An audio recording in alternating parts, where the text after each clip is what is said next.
it has arrived. With an absolutely stacked cast, and a visionary director who has claimed that this was a movie he had been dreaming of making since he was a teenager, Dune was a movie that many of us have considered to be unfilmable. After several pandemic-related delays and controversy surrounding the eventual release, Dune looms large as not only a successful adaptation of a classic science fiction novel, but as a masterful, bold, ambitious, and gripping first installment in a film series that places spectacle front and center of this cinematic experience. Dune's cast is simply staggering. It stars Timothée Chalamet, Rebecca Ferguson, Zendaya, Oscar Isaac, Jason Momoa, Josh Brolin, Stellan Skarsgård, Dave Bautista, and Javier Bardem, and was directed by one of my favourite directors of all time, the visionary French-Canadian auteur Denis Villeneuve. The film is based on the award-winning novel by science fiction writer Frank Herbert, which would go on to influence many of the classic science fiction films you enjoy today. Set in the very distant, far-flung future, Villeneuve's adaptation follows the same story as the novel, in which Paul Atreides, heir prince to the noble Atreides family, travels to the hostile sand planet of Arrakis. His house, Atreides, has been elected as the future protectors and rulers of planet Arrakis, which is the only planet in the galaxy capable of producing the valuable resource of spice, which then kicks off an intergalactic war for not only the future of House Atreides, but the future of planet Arrakis itself. It's almost like a space-set Game of Thrones, or an intergalactic far-flung into the future sci-fi Game of Thrones, with the faster-moving plot and less meandering storylines that go nowhere, and a much bigger budget. Seriously, the pool of talent on board for this film is utterly insane. After his role in this film, Timothée Chalamet should be catapulted from critic darling to absolute superstardom.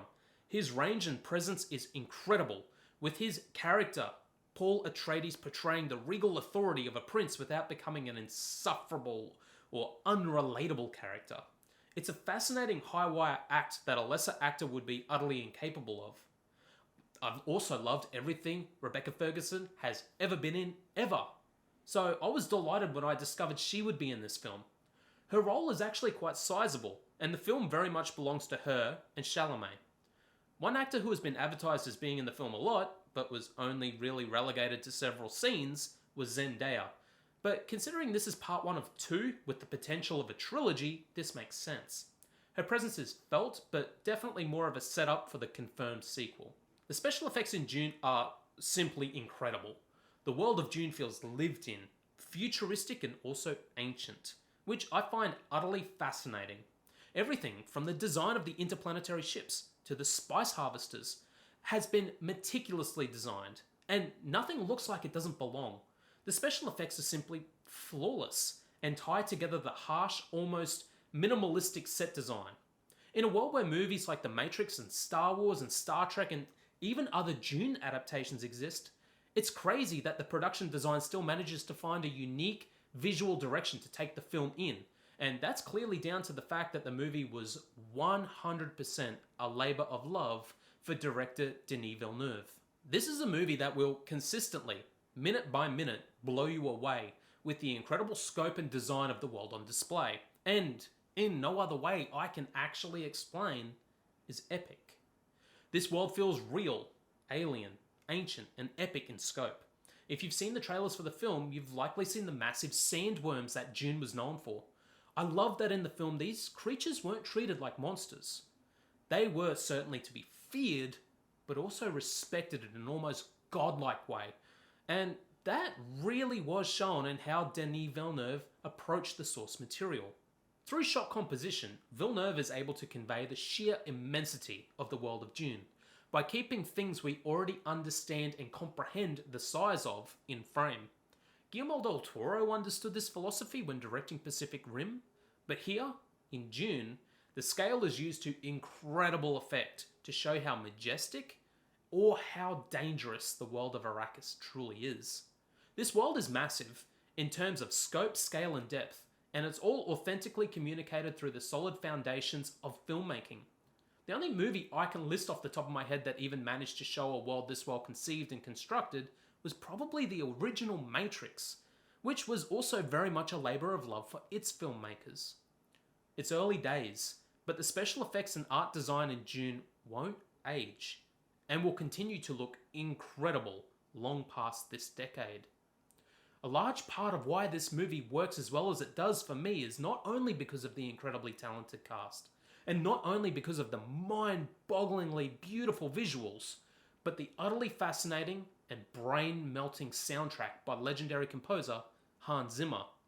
This feels like the soundtrack that Zimmer has been working towards his entire life. Zimmer allegedly spent months creating new instruments to create a brand new soundscape for the film, which is eerie, otherworldly, majestic, and hallucinogenic. Seriously, the score of Dune is why the cinematic experience exists. This movie, when seen in the right conditions, will rattle your teeth and pull the air out of your lungs. It's that good. I'm not exaggerating. When we left the cinema, my partner turned to me and said, "The score was absolutely incredible." Zimmer stated that when he started writing the soundscape for Dune, he couldn't stop, and his enthusiasm shows here in this film through his craft. Perhaps the only downside to this cinematic experience is that it is, by its very own nature, incomplete. Parts 1 and 2 of Dune, adapting the first novel in the series, was intended to be filmed back to back, but somewhere along the way the decision was made to only film the first part, with the film relying on box office success to determine whether we would even get the full film.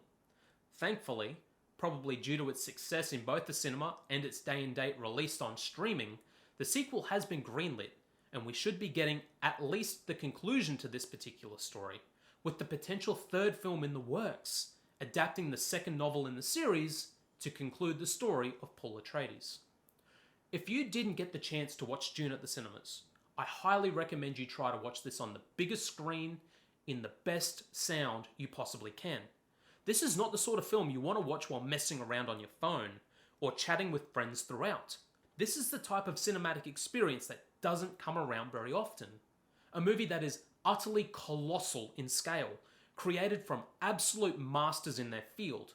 From the film direction through to the cinematography, the set design, the special effects, the soundtrack, and the acting, Dune is an absolute masterclass in filmmaking from the very best people working at the height of their game in cinema today.